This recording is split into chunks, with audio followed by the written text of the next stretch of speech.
Hey guys! Today we are going with Chips to the Natural History Museum on the University of Michigan campus.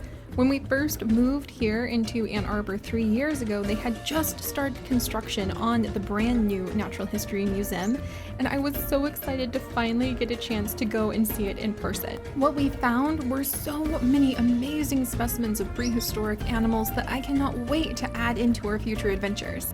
But along the way there, I definitely got distracted by the beautiful flowers and the adorable baby squirrels. Little baby, hi! Look at you with your little seed. You're so cute. Oh, he's so cute.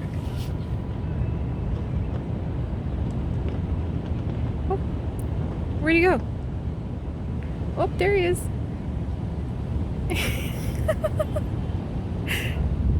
He has truly got the baby squirrel zoomies. There you go, little guy. There you go. Oh my gosh.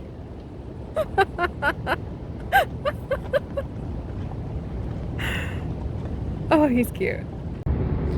The UMNA, the brand new Natural History Museum, and the old one that we're gonna go see. I'm very excited. Wow, this is already so much better than the old building. I love this. It just got finished a couple months ago, so this is really exciting to come see how they've moved all of the models that we looked at in the old building, and they have put it in a fantastic new location.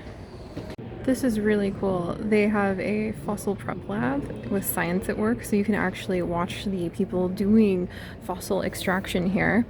We saw actually what we think is one of the researchers, the doctors here who studies mastodons. Was it mastodons or mammoths? Mastodons. And he actually has dug up some mastodon fossils, kind of like those guys.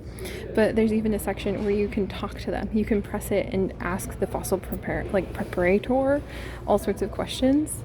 That is really amazing, and I'm actually so tickled to get a peek into an actual working fossil research lab. This is going to be one that you guys like. This is a student research here at the university, and she's looking at how bird bones reveal their dinosaur ancestry.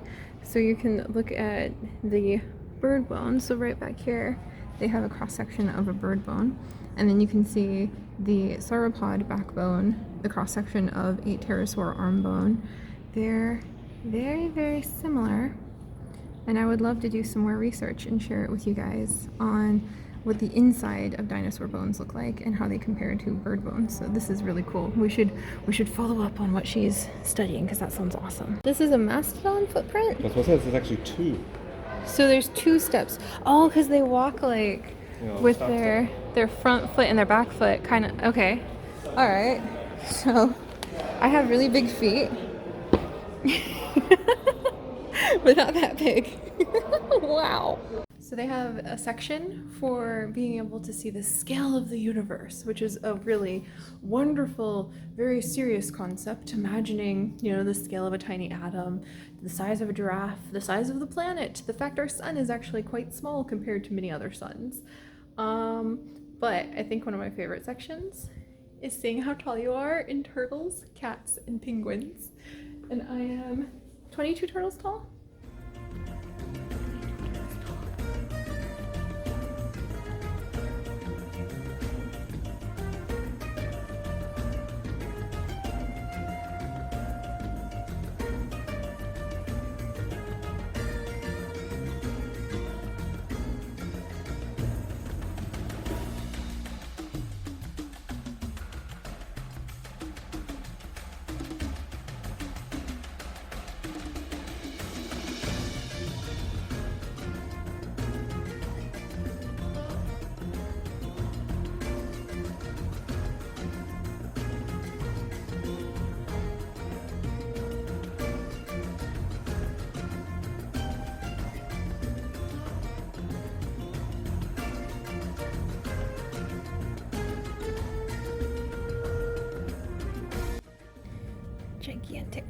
Gigantic piece of quartz. That makes me think about, I've told you about the crystal caves in Mexico, right? Oh, I love those caves. I need to rebuild them in zoo crafting. I love how they did this. You guys, don't let me forget this for when we're making our museums in Zoocrafting and Sims. But they have the surface rocks, near surface, crust and mantle and core rocks, and then plate tectonics over here. Putting it in that order is just a brilliantly clever way to display these. So don't let me forget how cool this is. Also, what is he doing over here? You don't belong in the mantle. Get out.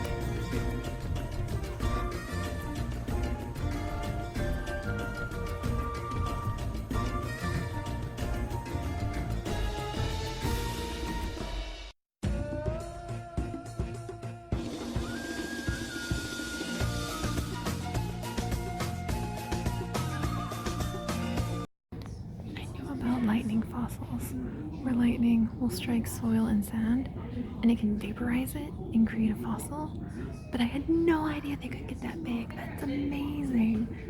So this one is one of the largest ever unearthed. So it's fused glass and all of the metallic minerals that was in the soil. Oh, we're gonna have to look those up. That is just amazingly cool. Yes, look, feathers! Feathers on my T-Rex. I am so proud. This is awesome. So you think it could eat me in 1 bite or 2 bites? Many bites. I guess it depends on if it just like tosses you down its throat.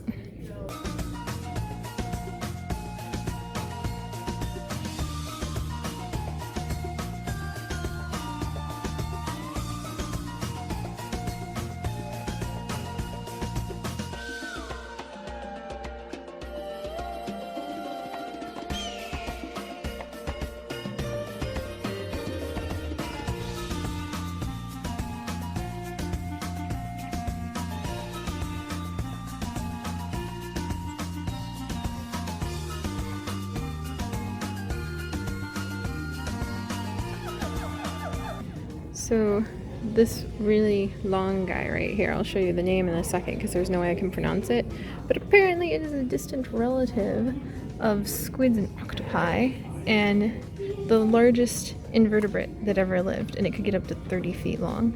I had no idea. That is so cool.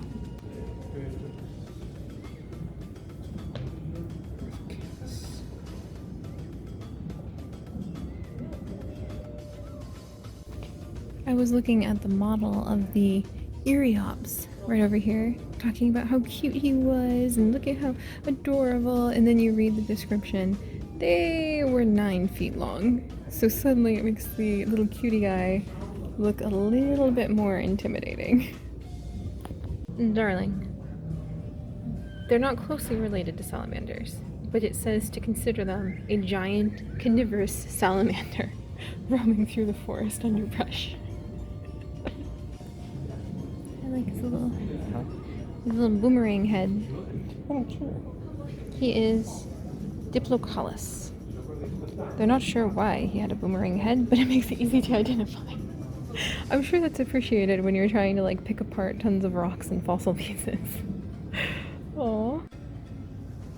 So as we walk through time, you go through the different eras and the different extinctions and see who survived. And then we're in the Permian era right now, I think. And we have the Hyperodapedon right over here. But look at this beak. This is so cool. It reminds me a lot of some of the parrot beaks that you'll see now.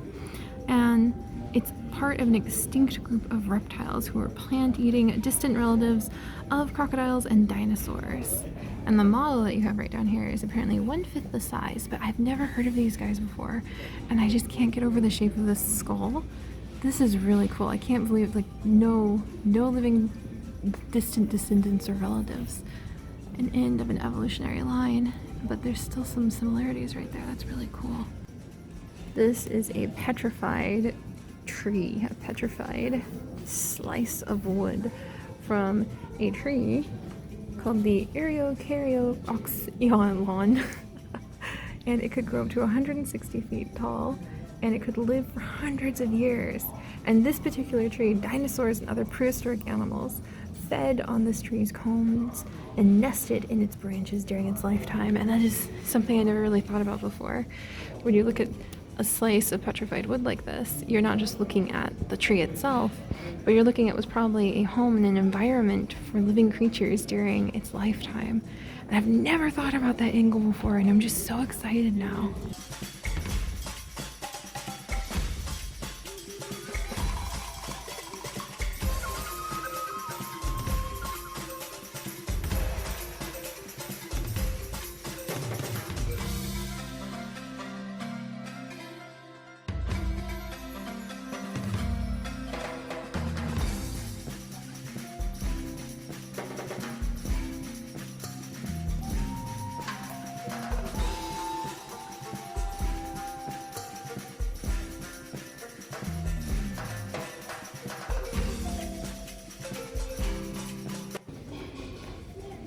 Working our way through time and now starting to get up to all sorts of different mammals with fur.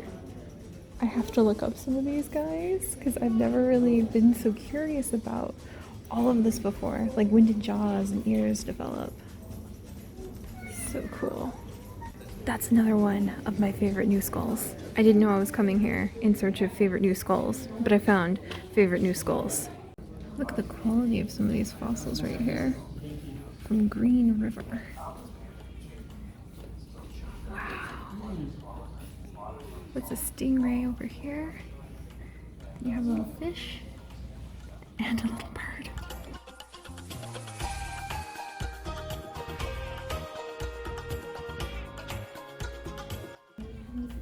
This is a turtle skull. How cool is that?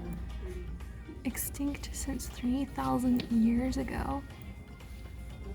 Wow. And it used to be around until hunters arrived on Australia, and they died out, and the last surviving populations lasted until 200 years ago.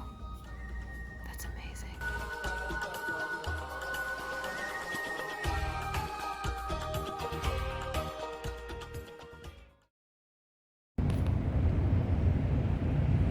Oh! Another baby squirrel with zoomies! Oh, you're so cute! You're so cute! Oh! He picked a good tree. Yeah, he picked a really good tree. Look at that. Oh, is he eating it? He's thinking about it. Oh, so cute.